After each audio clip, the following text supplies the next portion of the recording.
চালতার আচার আমার মতো খেতে ভালোবাসেন কে কে বলুন তো। আজকে 4টা চালতা কিনে নিয়ে এসেছিলাম। সেই চালতাগুলোকে ভালো করে ধুয়ে তারপর একটুখানি লবণ হলুদ মিশিয়ে সেদ্ধ করে নিয়েছিলাম। তারপর চুলাতে তেল দিয়ে তার মধ্যে দিয়ে দিলাম চালতাগুলো। এই যে, তারপর নাড়াচাড়া নাড়াচাড়া যখন পানিটা অনেকটা শুকিয়ে আসবে, আমি কিন্তু চালটা যে সেদ্ধ করেছিলাম সে পানিটা একদমই ফেলে দেইনি। সেই পানিটা অনেকটাই শুকিয়ে গিয়েছিল, সময় হাতে ছিল না, তাই একেবারে ভালোভাবে পানিটা শুকিয়ে নিতে পারিনি।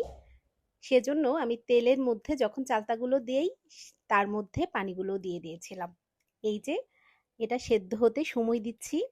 এরপর হলুদ, একটুখানি মরিচ, একটুখানি বলতে এটা স্বাদমতো মরিচ, লবণ আর একটুখানি গুড়, ব্যাস। এরপর নাড়াচাড়া নাড়াচাড়া হয়ে গেল আমার আচার। এখনো অবশ্য পুরোপুরি হয়নি। একেবারে পানিটা ভালোভাবে যখন শুকিয়ে যাবে তখনই আমি এই আচারটা চুলা থেকে নামিয়ে নেব। এই আচার খেতে যে আমার কি ভীষণ ভালো লাগে এটা বলে বোঝানো যাবে না। আমি একটু টক লাভার, সেজন্য আমার কাছে টক যে কোনো খাবারই খেতে খুবই ভালো লাগে। আপনারা কারা আছেন আমার মতো এরকম টক ভালোবাসেন, তারা এখনই সময় চালতা কিনে এনে আচার দিয়ে ফেলুন। এখন চালতাটা একেবারেই খুব কচি। এই চালতাটা দিয়ে আচার খেতে কিন্তু আমার কাছে বেশি ভালো লাগে।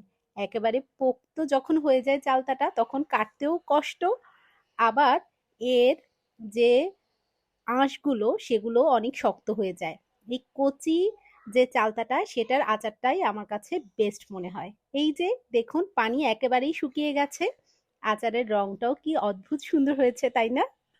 ওহ! আমার তো জিভেই পানি চলে আসছে। ভালো থাকুন সবাই। আল্লাহ হাফেজ।